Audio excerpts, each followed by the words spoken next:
From time immemorial, the tilling of the soil has been mankind's primary occupation.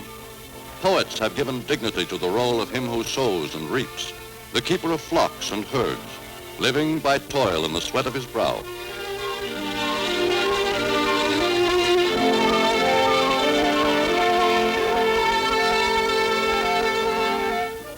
The virtues of rural life are recorded in all literature, from the poems of Horace and Virgil in antiquity down to those of America's Robert Frost today. Traditionally abundant is the farmer's kitchen, filled with good things from garden, field, and barnyard.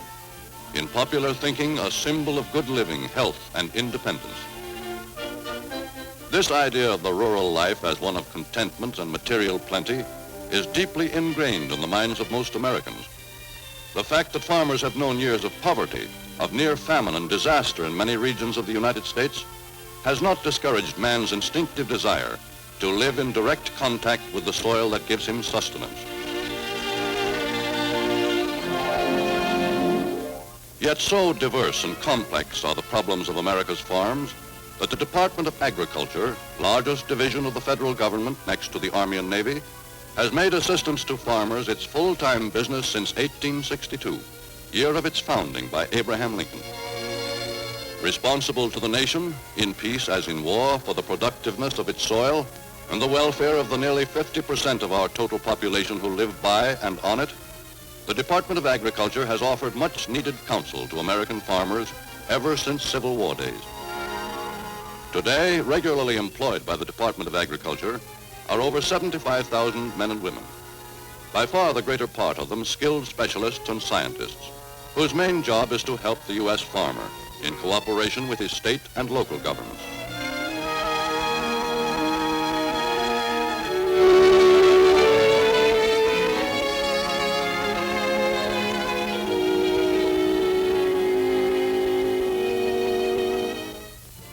Through 4 short years, from August 1914 to November 1918, America became the great provider of Europe's food and war supplies.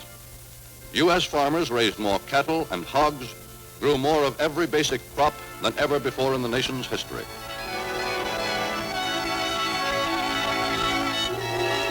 Spurred on by boom prices, U.S. farmers mortgaged their futures to buy land at fantastic prices and plowed up millions of acres for wartime crops. Moving into the Great Plains, they converted grazing lands into grain fields, planted wheat where no wheat had ever grown before, and none should ever have grown. For this 4 years boom, farmers paid heavily when post-war depression brought bankruptcy and foreclosure to hundreds of thousands. But greatest loss to the nation came when rains and floods washing over treeless, grassless acres swept away forever billions of tons of irreplaceable fertile topsoil. Thus today, U.S. Soil Conservation Service reports 100 million acres of land either completely eroded or damaged, 200 million more threatened with erosion. Completing the work of destruction were the disastrous years of drought, when wind, stripping the idle farmlands, made a lifeless desert of thousands of square miles of once rich territory.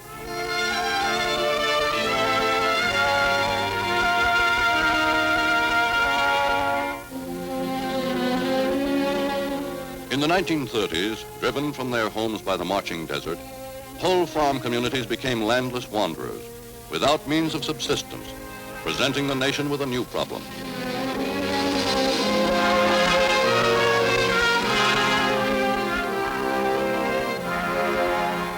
Thousands upon thousands of landless families became an added factor in the combination of poverty, falling markets, and unsold surpluses, which prolonged the worst depression in all U.S. history.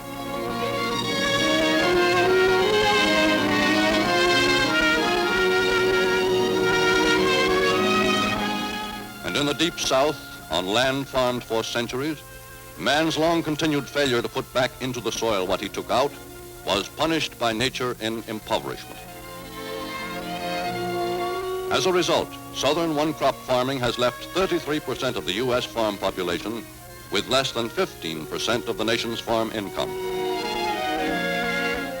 Grappling with the problem of proper land use is Georgia's distinguished native son, textile tycoon Cason Calloway, who feels that only Southern energy and initiative can solve the South's farm problems.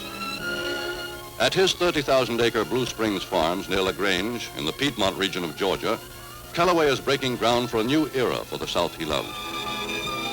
Here, bulldozers shape the land profile into farmable contours so that land wasted by generations of one-crop farming may be replenished by soil-enriching crops like Sericea lespedeza, a forage whose fame is rapidly spreading as a gully healing remedy for eroded soil.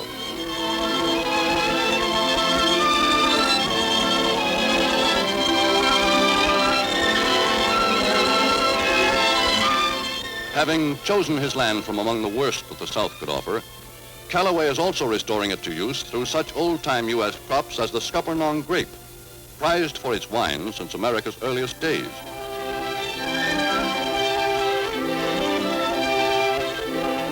And the ubiquitous blueberry, which has also been found to grow luxuriantly on soil too impoverished to support other crops.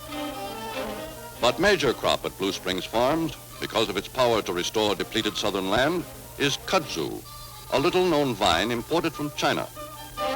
High in carotene and protein content, growing readily in eroded gullies, kudzu offers nourishment not only to animals, but to man in the form of soups and vitamin preparations.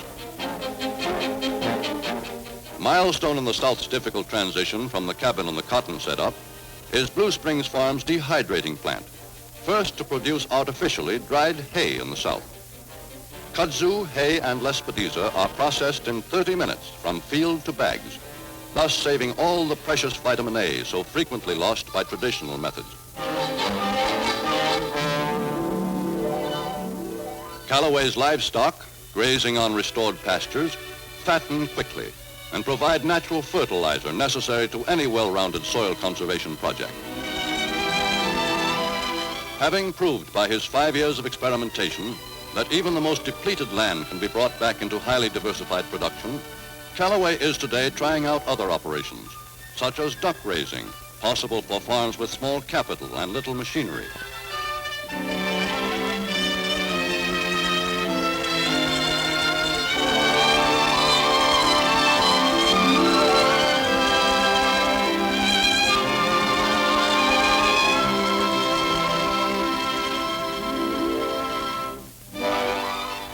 A significant new solution to the eternal problems of agriculture is to make farming a big-scale modern industry.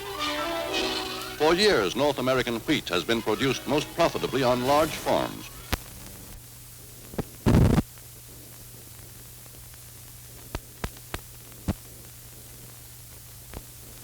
But today, none is more thoroughly industrialized than the 50,000-acre Tulare Lake Ranch in San Joaquin Valley, California, where giant combines licked the wartime labor shortage. With a few skilled men operating huge fleets of these and other costly machines, owner Elmer von Glan has been able to slash labor costs a third.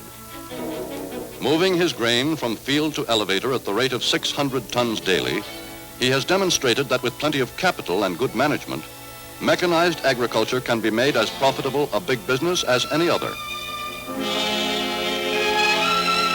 But it is to U.S. truck farming that industrial methods have brought the most revolutionary development. Seabrook Farms in South New Jersey is America's biggest, most fabulous truck garden, whose 15,000 acres surround a vegetable processing plant.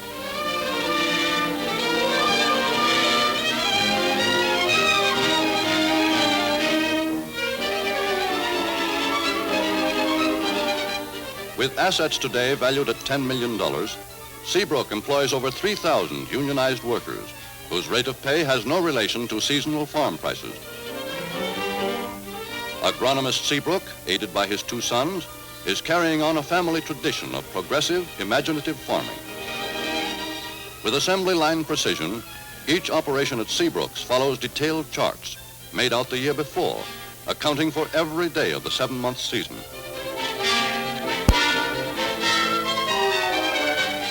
Seabrook's hired hands are provided with modern living quarters, and field and office workers may obtain inexpensive meals at the farm cafeteria.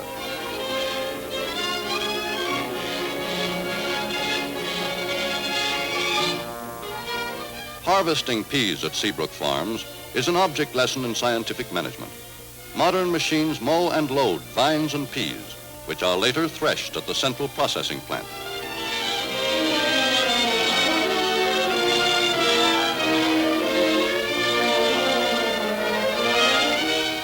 Characteristic of Seabrook's big-scale methods, a fleet of airplanes dust his crops with insecticides at the rate of an acre per plane per minute, thereby saving hundreds of thousands of man-hours.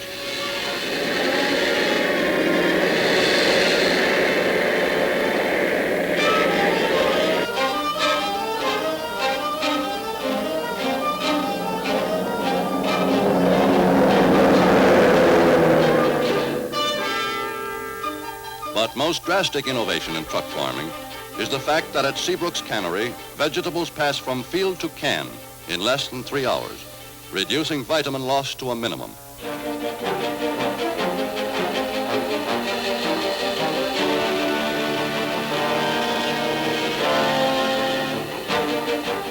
Seabrook's methods in handling vegetables, canned, dehydrated, or frozen in the largest quick freeze plant in America, threaten to revolutionize truck farming practices throughout the nation.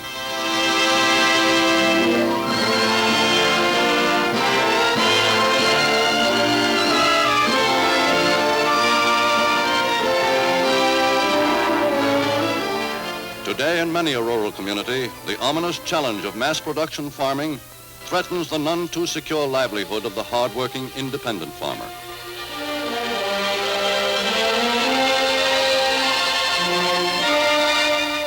The better to equip themselves to farm smartly and profitably so that they can compete with the big producer, enterprising small farmers all over the U.S. are finding in increasing numbers their solution in cooperatives. Since the First World War, these voluntary farmers' co-ops have grown to be a vital factor in the agricultural economy of the nation.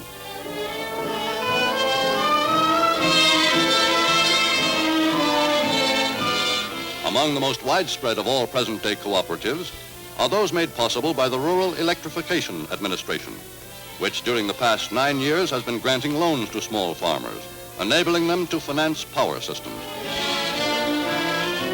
Over 1 million farms throughout the nation have become electrified through REA, increasing fourfold the number of farmers using light and power. And despite wartime restrictions on materials and skilled labor, REA still managed to complete an occasional, highly welcome power project. Electric power isn't something just for a few of us. It's not a luxury for a rich man. It's a farmer's working tool. It now gives me a great deal of pleasure on behalf of the directors and members by declaring the first part of the Seagull Electric line energized.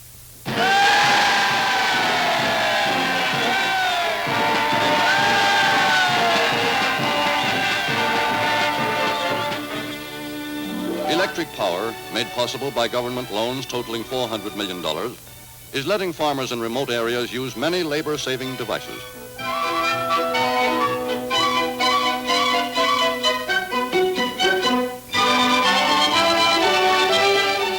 With electric power on his property, the small farmer can exploit his land with greater efficiency, broaden the scope and multiply the variety of his farming, and materially increase his farm income. Many a farmer's wife looks ahead to a post-war world in which modern kitchen devices to lighten her daily tasks once more will be available. But though science has pointed the way toward new horizons in agriculture, which the alert U.S. farmer accepts, always there will be those content to follow the traditional ways of their forefathers. For on many a small farm in America, as throughout the world, farming is not and never will be a modern business, but will remain primarily a rule of thumb craft, an age-old and hallowed way of life.